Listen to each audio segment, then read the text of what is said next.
here's a little lighthearted, let's say, the Onion News Network type of article.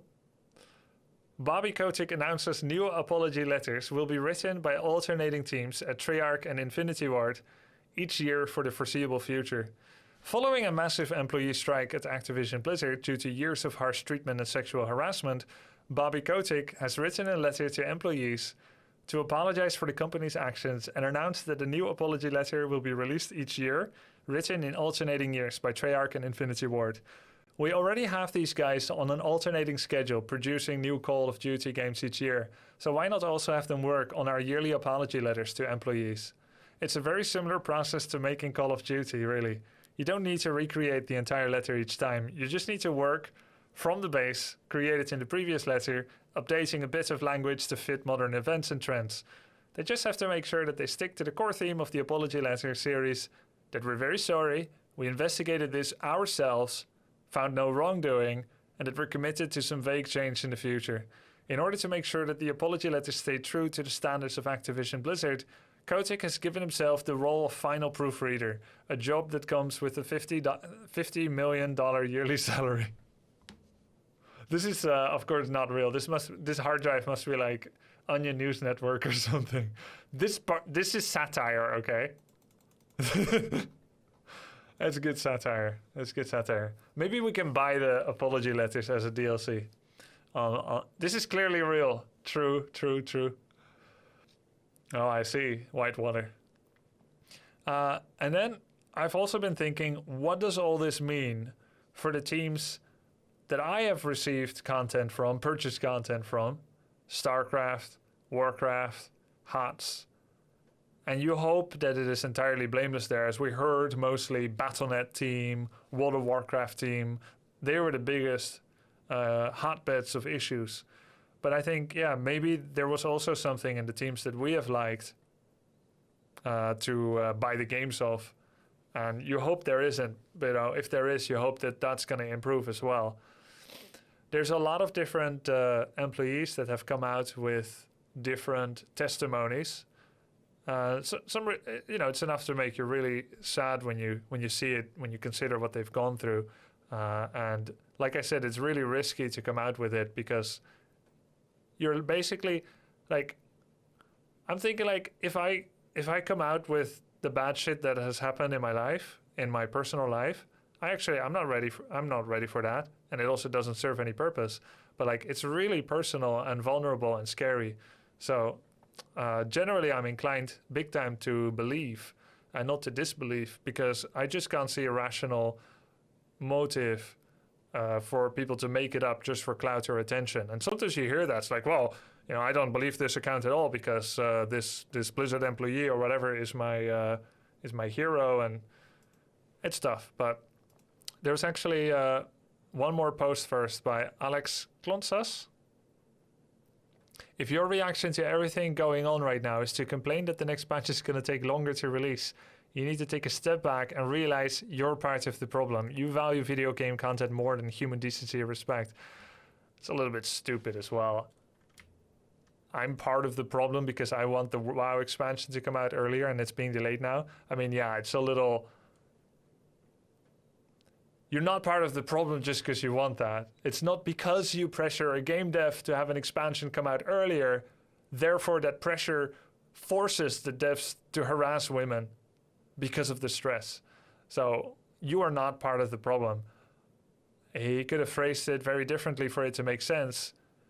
If your reaction to everything going on right now to complain that the next patch is going to take longer to release, I ask you to take a moment to consider the sheer magnitude of the transformation that we're trying to go through as we try to improve our processes and treat people with respect. And I ask your understanding that this will take some time, that some people are taking time off work, and that therefore the expansion will be delayed. Done. Not you are part of the problem. Is it really my job as gamer to punish products I enjoy when some companies' employees engage in illicit behavior? No, I don't think so. And I think that's a valid dialogue to have as well, is that, God, like, you made a purchase, 10 years ago.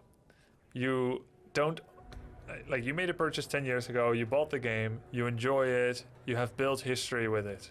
At some point it starts to take on a life of its own. You are not buying that game to support the developer per se. Sometimes you may actually think of that, like I'm gonna just buy this to support the developer. For instance, anyone that subscribed to my channel, you are able to enjoy my content for free, right? And you'd be getting out of it what you want to get out of it, but you decided to voluntarily get a subscription to support me because you like my content, you'd like to see more of it, you want to make it sustainable, you want to reward me for it. You're thinking you're supporting the creator here. And you get back some advantages like subscriber icon and bonus channel points, but it all, I suspect, is a far smaller element than actually just supporting me. Thank you, Deluvian. When it comes to Blizzard and you buying StarCraft, what percentage is you wanting to support the developer and what percentage is you wanting to just buy the game? They make use of your money, you make use of their product. You get the game, you get to share it with the community, right? The community that you play against, people that you talk about the game with, the sense of brother and sisterhood that you get when you watch tournaments of StarCraft together, the balance winding, the tribalism with Protoss and Zerg winding and Terran. But like you get all of that out of it, and that is far greater than the individuals that have perpetrated against people's personal space, and worse.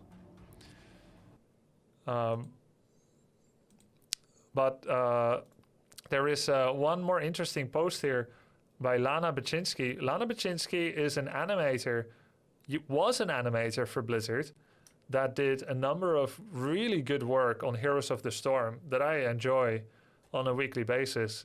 She animated Junkrat, Orphea, and more. She's very talented, and she worked there for several years in Team 1, which was in charge of Heroes of the Storm, right?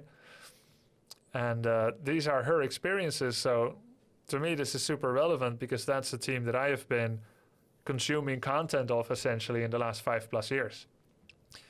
She now works for Riot, actually. She left Blizzard a while ago. It's been a long week. Oh, there's one comment in chat I want to respond to. I don't agree. Silence is complicit. If you aren't actively trying to solve the problem, you are part of the problem, but it's hard to accept that. I think that's difficult. It's a difficult matter. For instance, let's say you see a woman is getting harassed in your workplace. You are a man or a woman, and you see someone is getting unwanted attention and harassment, maybe touching, and she's like telling off that person. And you think that if you're silent, then you're complicit, you're equally guilty. You're not equally guilty, first of all, right? There's a witness, a victim, and an abuser. The witness cannot be equally guilty as the abuser. If the woman doesn't wish to be known for this, despite what she just had to endure, and you go over her head and complain about that guy harassed that woman, then you are taking her fate out of her hands, which should be her call. You can support when she comes out with it and say, yes, I've seen that, but you don't get to take that out of her hands and do what you think is right, because she may not be looking for that kind of attention. Hell, she may not have any other job lined up, is willing to endure even unfair treatment to pay the bills and feed her children, or feed herself, or her dog. Complicity in witnessing a murder is one thing, but like there it's like legally enshrined that you are complicit if you keep quiet, you've seen a murder. It's different. But here it's very much about listening to women. It's been a long week. Thank you to everyone who reached out to me for your thoughtful messages. After individually addressing many of you, here are a few thoughts about my time at Blizzard. I am incredibly fortunate. In my nearly 6 years at Blizzard, Team 1 was an overwhelmingly positive experience. I felt not only safe, but loved and elevated during my time on Heroes. I have seen some folks taking old tweets of mine out of context, and I want to be clear. I stand with and believe all of the individuals sharing their stories, but the current conversation was not a factor in why I personally left. I experienced harassment that was handled and handled well. Many of the most egregious cases occurred during my first year or so there. I experienced harassments, including my own personal run-in with Afrasiabi. Yikes. That was not handled well. Partly maybe because he's such a higher up that it is not handled well because everyone was protecting him. I have personal experience in my personal life, me, Manuel Grubby, of abusers who are being protected by enablers. And so like sometimes maybe like a higher up, it's not going to be handled well, but she says most of it got handled well. I experienced more still that I didn't even register as needing to be handled because compared to what I had already been through in the wider world of existing as a woman, those incidents felt unremarkable. This actually is so sad.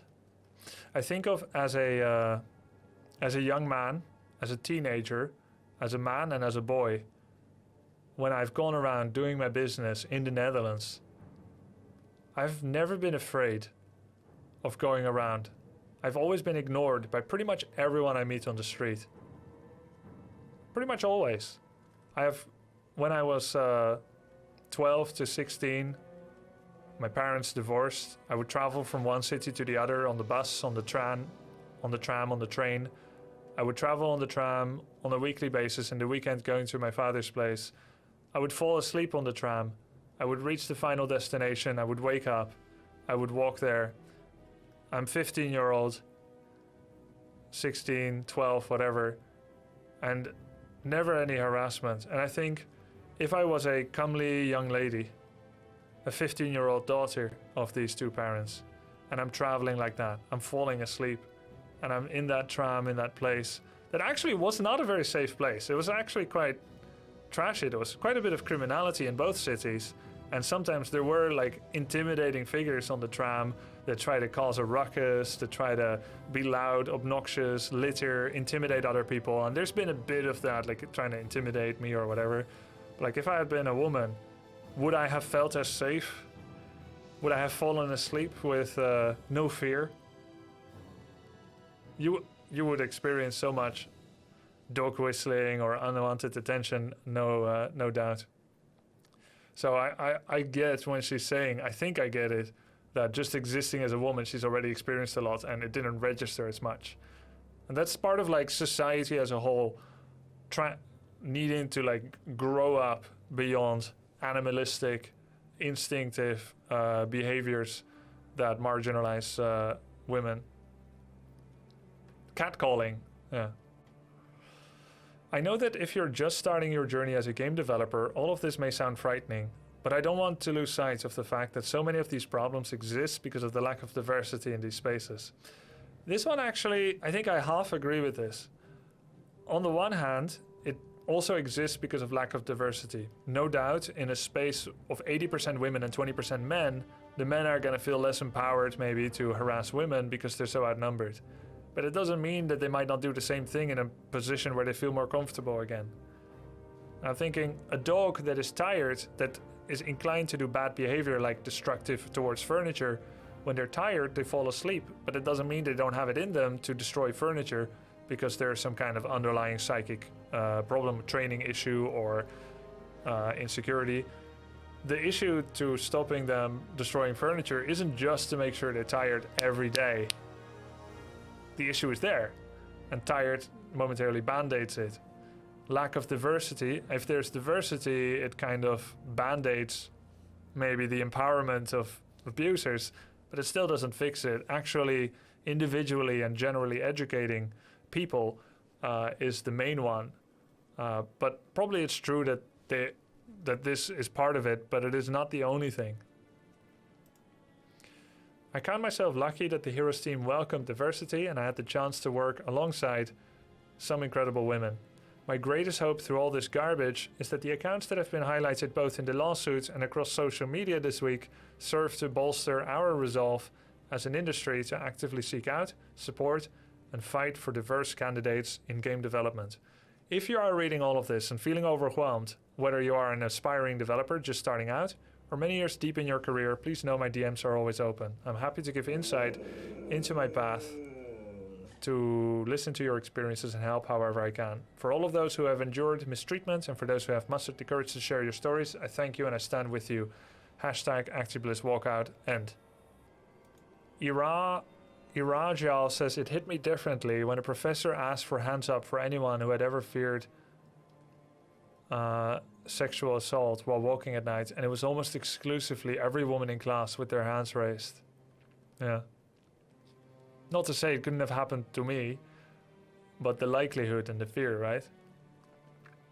How do I stop my puppy from eating my sofa? Serious question. Well, I cannot tell you how, because my dog never did. He destroyed his bed once. He was so young. We gave him a bed with a pillow. He destroyed the pillow. And I said, no. But golden retrievers, and he was well raised.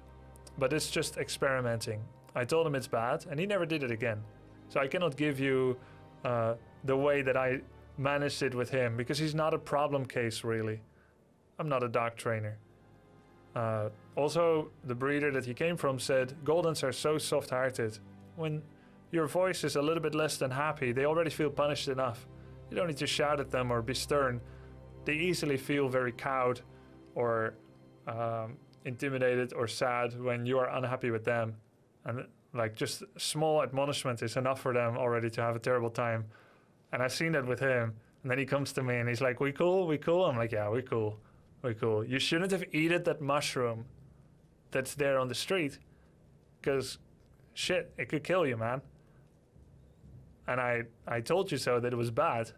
And now he's like, we cool? I'm like, yeah, we cool. You stopped. The problem is women sexualize themselves most of the time in the workplace. No, Stiger.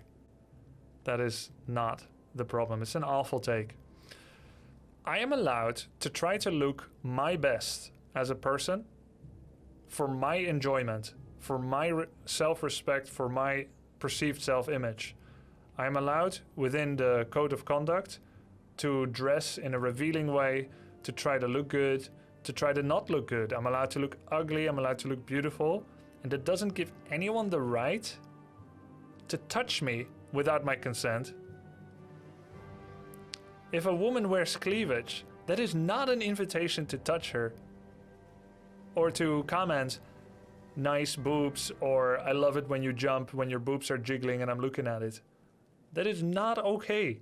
Even if they dress in a way that is considered by most people to be conventionally attractive. That's victim blaming. That's like saying, you shouldn't have your wallet sticking halfway out of your pocket if you didn't want me to pickpocket it. Personal boundaries and respect.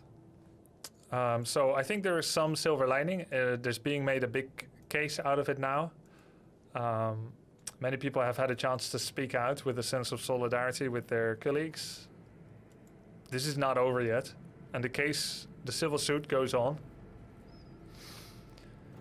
But it is good when it comes out to the forefront. And I guess we'll stay tuned for more. Why do women wear lipstick in the workplace? I mean, I don't understand. Stigger, you have a lot of self-education to do. I think this is a great chance for you to educate yourself, because your takes are 50 years old. Why do men wear cologne? Why do I wear a nice watch? Why do I groom my beard, my mustache to a liking? If a person says, Grubby, you look tired, or Grubby, you look well-groomed, why do they want to? Their own personal reasons. Not your business why they want to. Even if you don't understand it, it is literally not your business.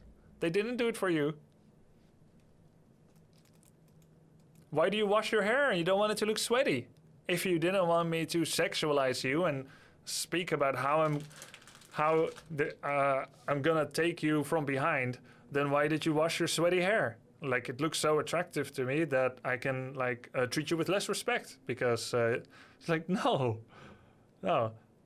They do it so they're more attractive to men? No, not necessarily. That may be part of it, and they're allowed to, and they're also allowed to be asked out on a date. That is allowed, and then it is up to them to say yes or no. Don't ask a question and expect for the answers to become... If you ask someone a question and the only answer you accept is yes, it is not a question. Ask someone a question, and if the answer is yes or no and you accept it, then it is a question. But this is part of the problem. It lives even among us. We can learn from this. Yeah, otherwise it's a command. You can do it for your own self-esteem.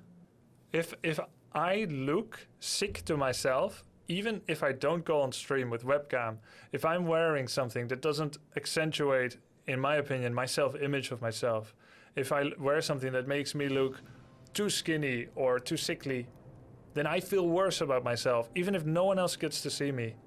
I may put on a different shirt to look better, even if no one sees me. And if I then go outside and someone says, "Why are you wearing so good if you didn't want me to harass you?" Why do women wear lipstick? Why do they wear whatever? It's their own freaking choice. It feels good to look good. And that's the end of that.